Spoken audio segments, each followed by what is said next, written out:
विजय सिंह राजपुरोहित जी, पाली राजस्थान से। राधे।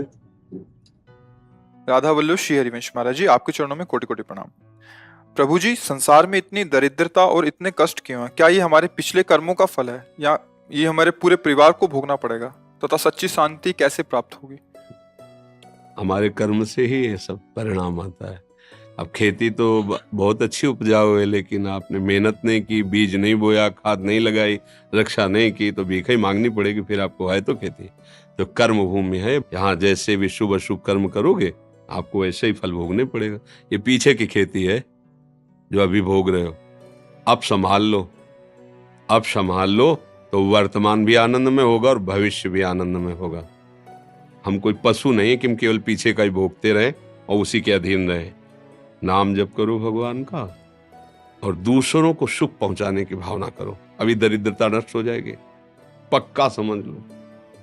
जिसको धन चाहिए, हम तुम्हें आंतरिक बात बता रहे हैं, जो है जितना है उसी से माता पिता भाई बंधु और आए हुए अतिथि और किसी एक बाहरी दुखी जिससे हमारा कोई मतलब नहीं, उसको सुख पहुंचाना शुरू करो। फिर देखो दरिद्रता नष्ट ना हो जाए तो हमें बता देना। किसी एक भूखे को 2 रोटी देना शुरू करो, किसी एक ऐसे दुखी को सहयोग करना शुरू करो, देखो आपकी उन्नति शुरू हो जाएगी। हम कैसा चाहते, किसी एक का छीनने को मिल जाए तो हम सुखी हो जाए, किसी एक को हम दुखी कर दें हम सुखी हो, ये सर्वनाश की बातें हैं। वही हमको भोगना पड़ता है। अगर हम धर्म से चले तो सर्वलोक महेश्वर भगवान, ऐसा नहीं कि वो देख, एक सेकंड भी कोई ऐसा नहीं है जिसको भगवान नहीं देख रहे हैं। मान लेना, एक सेकंड भी ऐसा नहीं है कि वो तुम्हें देख नहीं रहे। वो शास्त्र शीर्षा पुरखा शास्त्राक्षा शास्त्रपात, वो अनंत नेत्रों वाला अनंत स्वरूपों में विराजमान है। सही ढंग से चलो, पीछे की बिगड़ी बना लो, आगे का मंगलमय मार्ग हो जाएगा। नाम जप करो, कोई नशा मत करो, जो अर्थ कमाओ, माता पिता परिवार को सेवा, और किसी ऐसे को जिससे बदला लेने का भाव ना हो। जैसे मान लो हमने आपको जल पिलाया तो कभी आप हमको हाथ जोड़ के भी राधे राधे कहेंगे, ऐसी भावना नहीं हो। ऐसे किसी की सेवा करो, किसी पशु, किसी पक्षी, किसी ऐसे व्यक्ति की, वो तुम्हारे लिए इतनी जोर का काम करेगा कि सब व्यवस्थाएं बननी शुरू हो जाएंगी। वो कैसे बनाता है समझ में नहीं आता, और जब कर्म बिगड़ जाते हैं तो कैसे बिगड़ता संभाल भी नहीं पाते। इसलिए उसको रिझा लो, सारी बात बन जाएगी। भाई वो वृद्ध कोई ऐसा भूखा प्यासा बीमार पड़ा हो, इन बातों पे लोग ध्यान नहीं देते।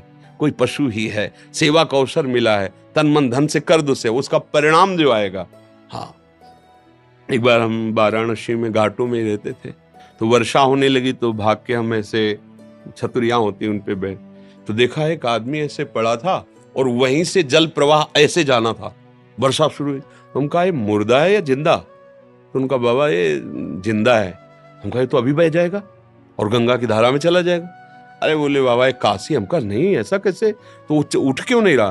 बोले उठ ऐसे कहते उसको गलित कुष्ठ है, वो रगड़ रगड़ के चल पाता है। तो हम कहा वर्षा हो रही, भागे वहां से। अरे बोले वाह काहे को, या तो ऐसे हम भाग के गए, मवाद ऐसे गंदा ऐसे सब घाट में पड़े।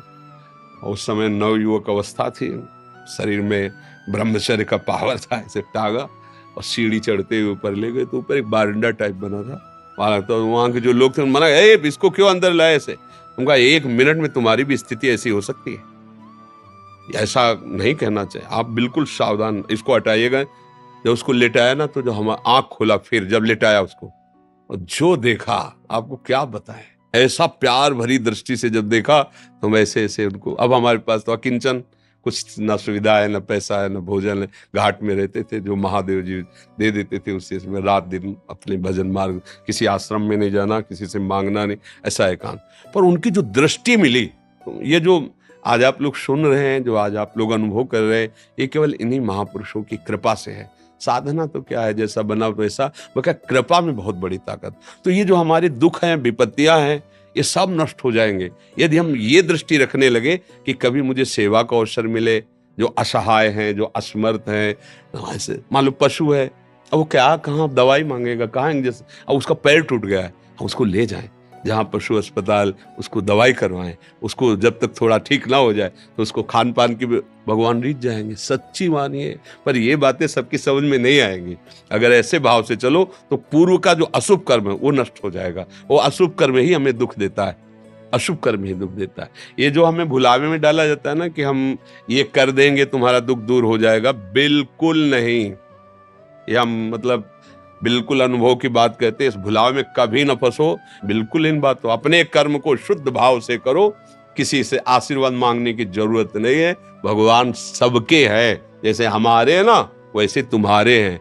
तुम्हारी दृष्टि में भगवान के प्रति पक्षपात लग सकता है कि भगवान इनको ज्यादा चाहते हैं हमको नहीं, लेकिन उस माँ से पूछो जिसके 4 लड़के हैं, 2 कमाते हैं और 2 ऐसे ही हैं, उस जब भोजन परोसेगी तो चारों को बराबर पर। ऐसे ही भगवान कहते सब मम प्रिय सब मम उपजाए, तुम सब मेरे बच्चे हो। पर भगवान से विमुख होकर गलत आचरण करोगे तो वही माया पीट रही, कभी दरिद्रता, कभी विपत्ति, कभी दुख, कभी पश्चाताप, कभी शोक, जन्म मरण। इसलिए सावधान हो।